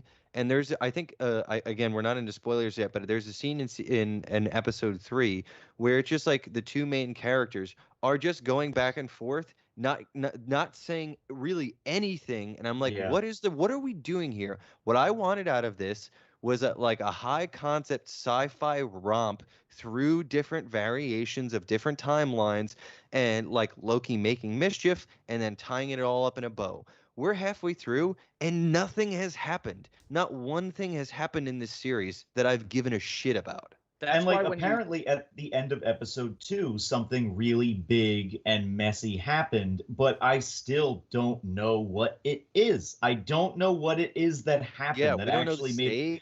Yeah, like I watched the first episode by myself, and then this morning that's a good point.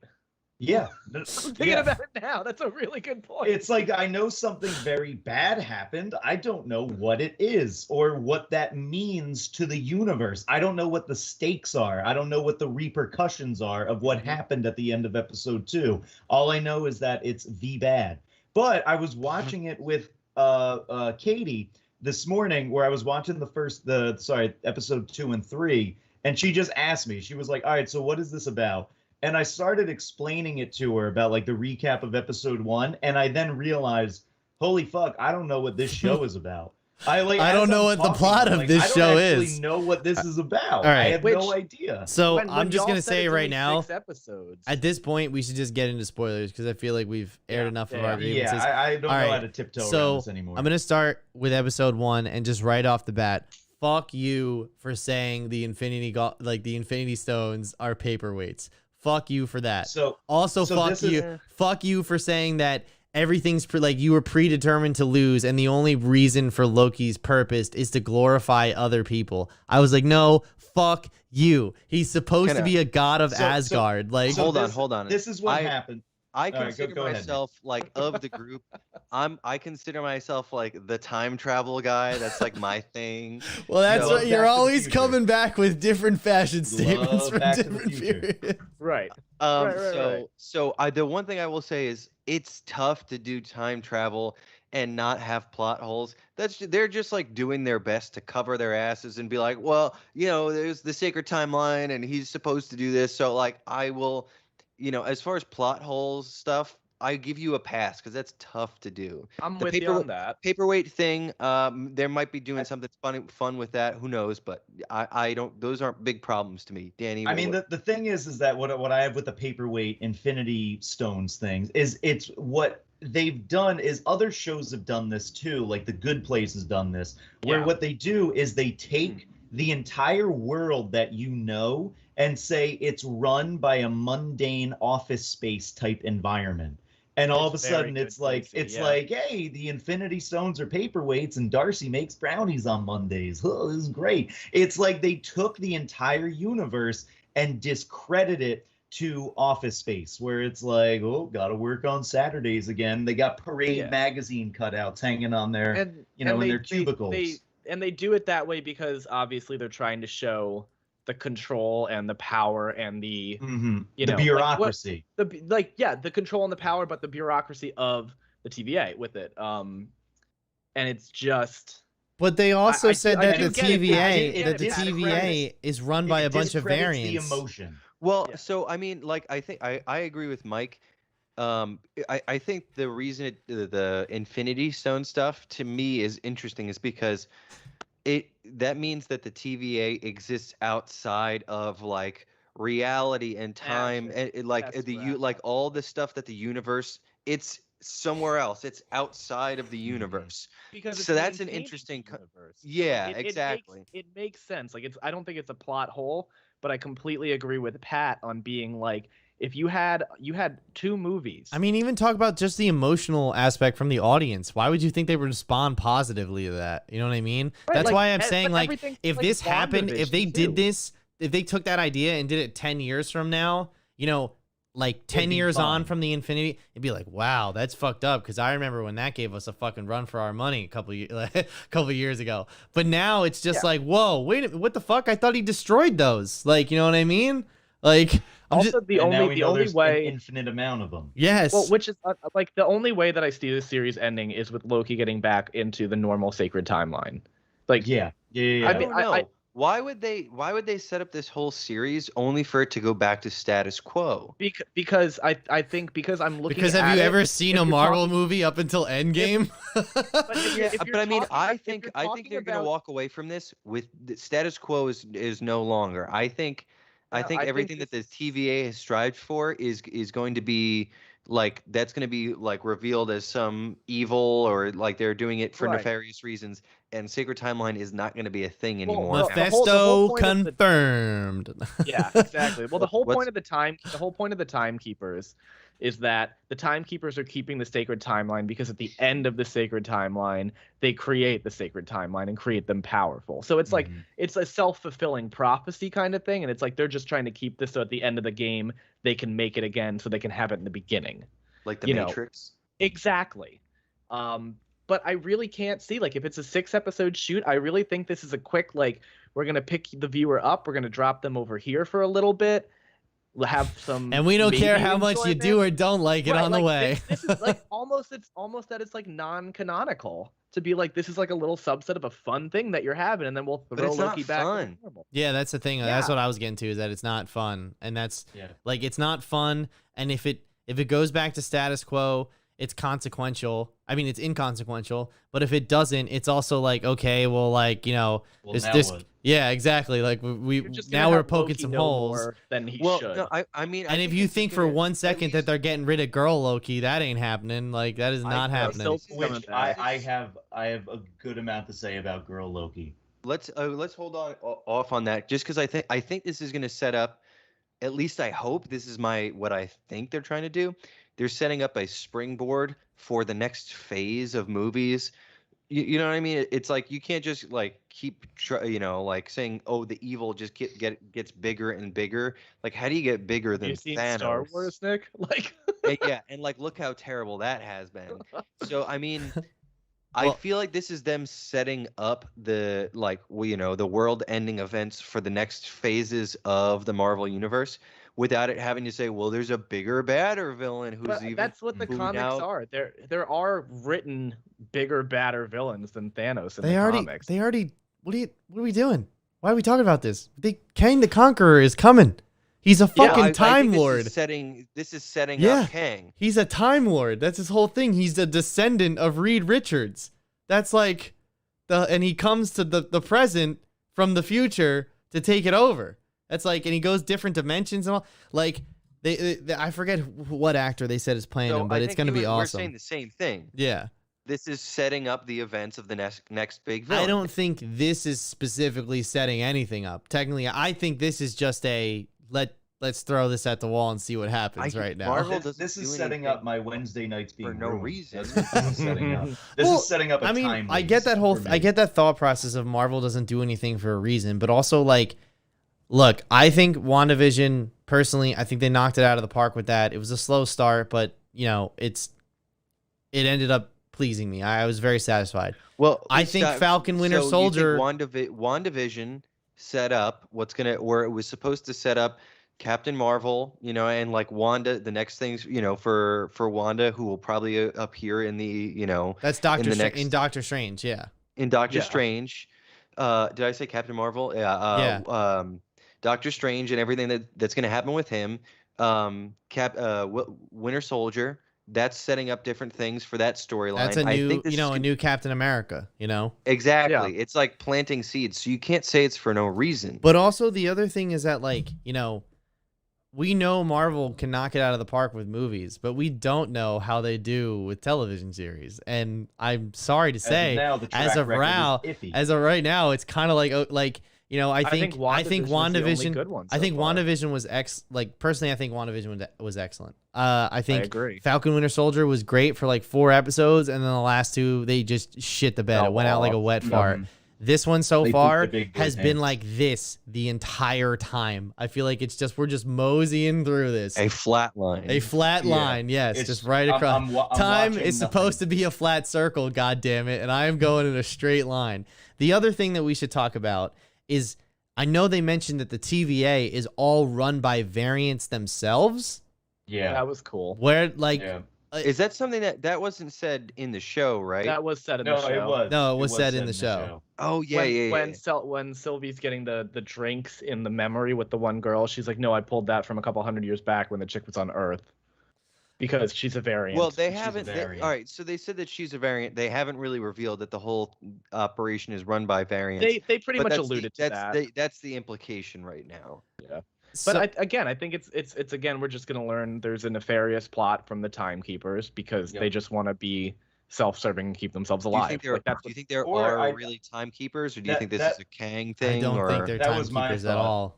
I don't think so. I don't think in a world where we've confirmed that Kang exists and these 2 properties are in the same universe, that sacred Timekeepers are real, because Kang doesn't follow anyone's rules. He breaks timelines. That's his thing. Like, it's most likely the sacred timekeeper is probably just like that one woman that Owen Wilson reports to, or it's just a computer or something like that. Like she's she's the only one that really talks. Or it's like, have you guys ever seen Wanted? Have you guys ever seen Wanted?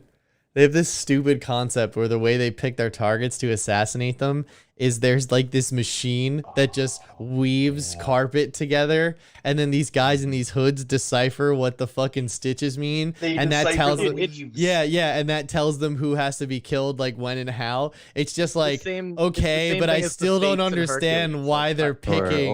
Minority Report. Yeah, it's like the precogs in Minority Report. However, I think the precogs in Minority Report is a little bit they were a little bit more clear about it was pretty black and white. It's like, these people are psychic, they can see the future. We were okay. Like, but I don't think there's gonna be Timekeepers. I think there's gonna be a big Mephisto plot in here. Also because there's like deviants in the story. You fucking every time. Don't, Mike, I'm telling you right now, don't start with Mephisto. Okay, I think it's gonna happen, dude. They'll put up a picture of Spider-Man in his suit, and someone will circle over a red spot and be like, Mephisto confirmed. Like, no, it's done. I do think it is, because again, they had like the devil in the church, which I know is supposed to be like, oh, that's kind of Loki and everything, but also Mephisto is one of the dudes who was like one of the first like deviant of a celestial. So it's like you're using the word deviant variant. I think there's closeness there. I know I'm doing exactly what you're saying. Fair enough. I think I think it's potential. All right. I think we talked about story and writing a lot. What do you guys think about performances? Tom Hiddleston and Owen Wilson knocking it out of the park. I don't think they're given a lot to work with. They're good. But I'm happy to see Tom Hiddleston as Loki again, even though I think they've kind of neutered his character. I do kind of find I find it kind of funny when I looked up reviews for this. I just looked up Loki reviews, and the first thing to pop up on Google is like a Google like question suggestion is Loki attractive? And I was like, huh. I didn't even think about that. And apparently, yes, he is objectively attractive. So yeah, he's Tom Hiddleston. Put that one to bed. He's Tom Hiddleston. I think Owen Wilson pulls me out of it. I think they really should have had. I really think they should have had a different character for him. Let me see it, Nick. If he's supposed to be, thank you. See, if he's supposed to be a bureaucrat, if he's supposed to be like a beaten down kind of bureaucrat, like Owen Wilson's kind of like too cool for that. I feel like Owen Wilson is too I disagree. positive. He's doing a great job. I do agree. a fantastic job acting. Job. Your relationship with Owen Wilson is ruining it for you. That's what I'm saying. I think, bro. My jaded parasocial relationship with this celebrities. To pigeonhole Owen Wilson. He's just playing Owen Wilson, is what I'm saying. He is not playing, Mobius, or that's his name, right? Yeah, Mobius. Yeah. He's not playing that character, and I get that character's supposed to have a bit more to it than just being a pencil pusher, and that's why he's a little bit different than the TVA. But it's also like, how do we like Lady Loki? So I think the actress is doing a fine. I mean, we've only seen her in like one episode, so I think so far I'm not pulled out of it. My thing is like I totally get making a lady Loki. I think that's cool, especially when they were talking about how Lokis can take on different forms and stuff like that. So it only makes sense that if there's a male Loki in an infinite amount of universes, there could be a female Loki. My issue is, why do I feel like they kind of pigeonhole or like shoehorned this relationship to develop between the two of them, where it's kind of weird? It's like, if they fuck, are they masturbating? I don't understand how it would work. However, it makes total sense, though. It makes sense because Loki is a narcissist, and Loki's Loki can only love himself, and would so straight up fuck a clone of himself. He would he would totally fuck a clone of himself. Especially, we also learned in the last episode he's bi. Or at least he's been with men, which I was like, hey, that's cool. His gender is fluid, so that's just the form he is. Like his natural form is the form he takes.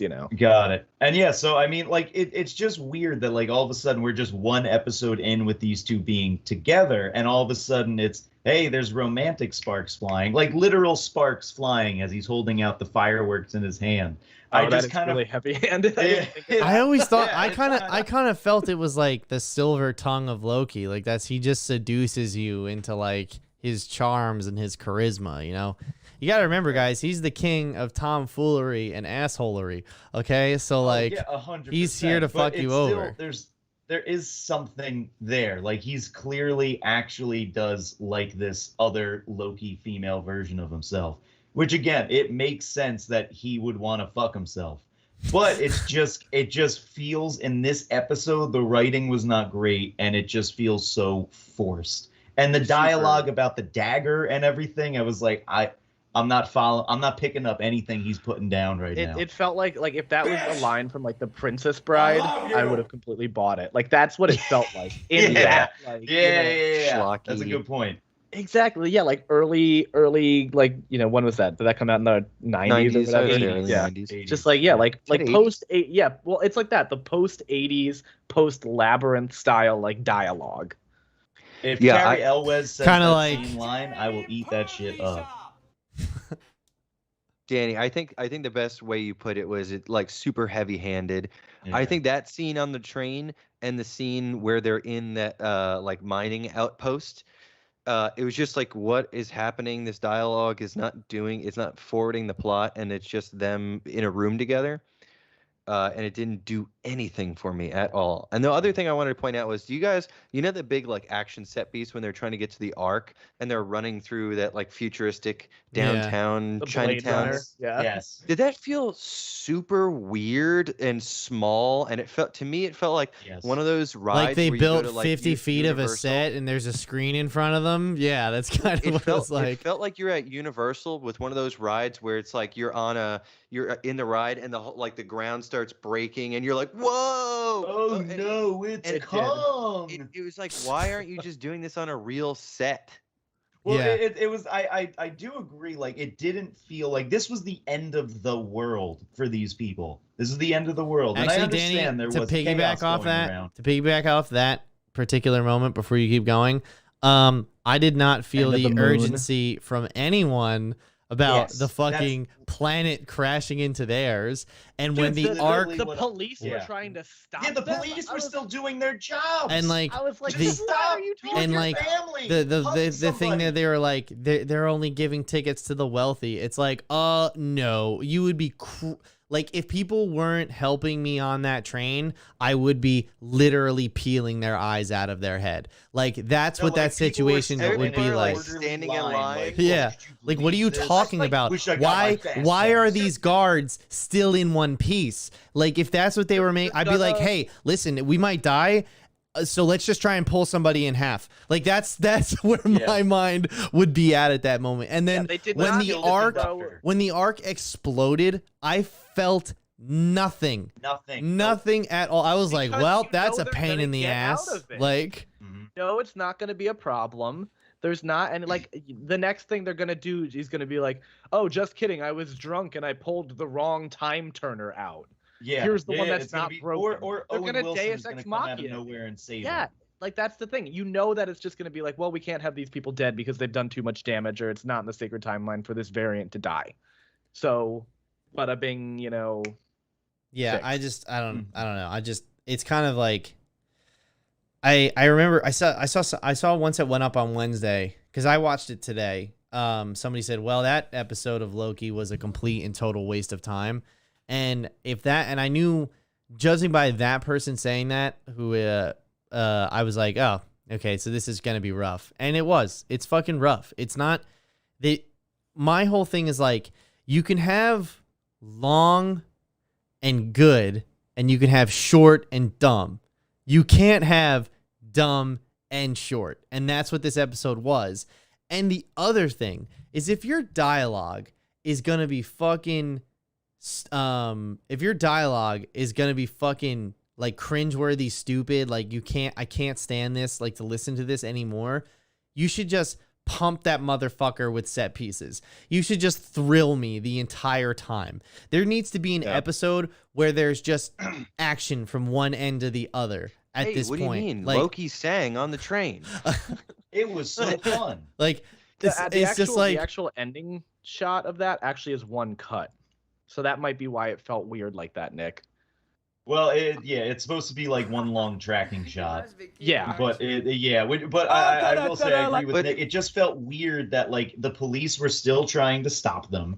It felt weird that people were not ripping limbs off of one another because it's literally the end of their world. It should have been Fallout, like Yes. like that thing. Mike, I'm gonna get up and do a demonstration because I can't explain it. But it's like, you can do a cool, like, think about when we watched Falcon Winter Soldier and they had cool chases through the city streets. This is what the Loki scene looked like.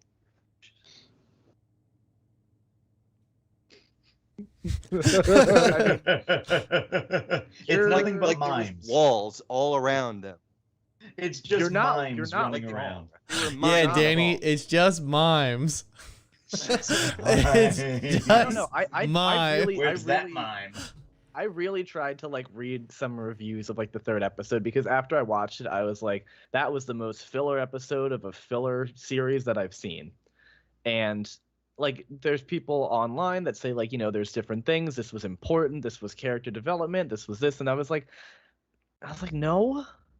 All they did was throw in all that like bisexual lighting. This and say that Loki is sexually fluid. This episode was put to air to just say that Loki was bisexual, which I don't have a Straight problem with. No, I don't have a problem it's with not that at an all. issue, I don't but- care about that. It's just, I why can't was say I that ever the thought only about fucking thing I bisexuality. heard about afterwards? It's like, was it any good Yeah. though? Like, was Yeah. it No, but fucking the whole thing is, fun? Like, if you know anything about the character of Loki, you're like, yeah, and yeah. And Like, what else? It like, literally says Matt, you're online he's gender fluid. Dude, Yes, I like- loved how many posts I saw on Instagram. It's like, it's official.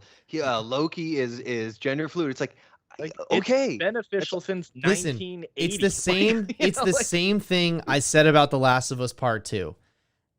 your character's sexuality does not make them inherently more interesting. I'm sorry, that's just not true. And you want to know what? Before I wrote that editorial on The Last of Us, I actually sent that out to some of my gay friends, and they agreed with me. They were like, yeah, characters in shows, sexuality does not make them more, it makes them certainly more relatable. That's true. So and that's the thing. That's it's representation and yes, relatability. yes. It is not but also interest. like maybe put it in something that doesn't feel like I'm only here for that reason. You know what I mean? Yeah. That's what that's my, and that would be my only critique. That's equal to the Star Wars like kiss in the background. Yes, like, wow, that like they can you easily really did the gay cut it community a out so they favor. can put it in Chinese movie theaters. You know what I mean? Yeah, but like then the no, thing is, fucking don't commit give to him- it. Like Don't give him a female antagonist who you're creating a love scene with, or Yeah. a love interest with. Like you're Yeah. gonna say he's don't go bisexual and halfway. all right. right. It's like You're gonna it's like say you're he's literally yeah. saying you're saying it to say it. However, like here's my reenactment of my reaction when he said that he's been with men as well. This is my reaction. Huh. And then it continued. That was it. What Family Guy joke is that? I know that's a I Family have Guy. no idea. I don't know. That's literally what I audibly said. It was like, huh. Okay. That was that. I went on with my day watching the show. It's interesting. It's I'm less interested now. Oh my good god. So, Oh wow. all right, oh, boys. Damn, I forgot we're doing a clip of. All right, All right, now all right. I I got was clip not of the week. anticipating that. All right, boys. I figured we'd move us along. So yeah, overall, Loki ain't sitting well with all of us right now. But we'll be back in 3 weeks and we'll do a segment on it. We'll do the whole shebang. We'll talk. Shebang. Maybe we'll come back and our minds will be totally changed. But that I being would love said, that I to believe it is time for clip of the week. Oh yeah, it's the clip of the week. Oh, it's the clip of the week. It's the clip of the week. All right. Whew.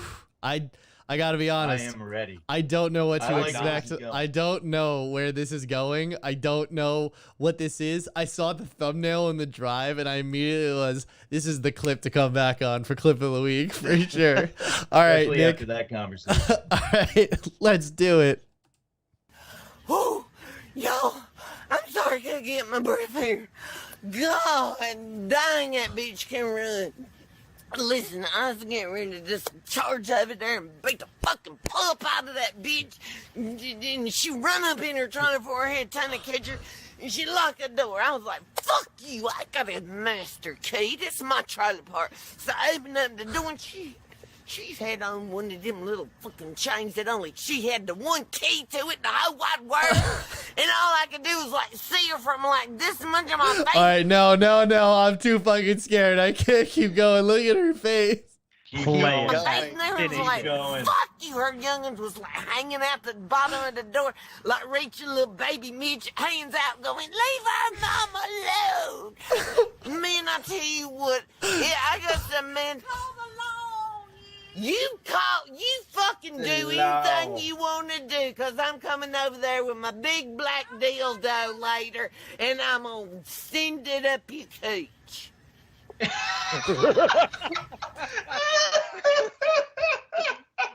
Oh my god. What a fucking Wow. What a line. There's a lot to take in here. Oh Yeah. my god. Yeah. I mean, I'm gonna those get it out of the boobs are way. about Big, to big pop. fake titties. Big fake oh, titties.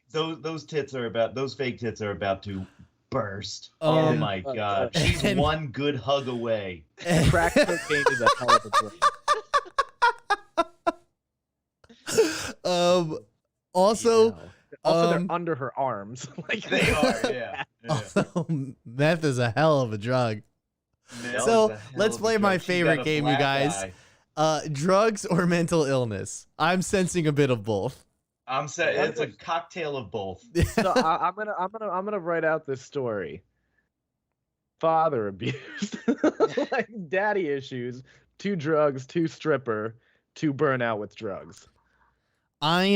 She told quite the story there. So I Yeah. think she was saying I was that trying to follow it, but I think aliens were involved. I think she was saying something like her she was trying to get into the house and there was children like underneath the door grabbing him. Oh, and she could only get in because baby midget hands, and she couldn't get in.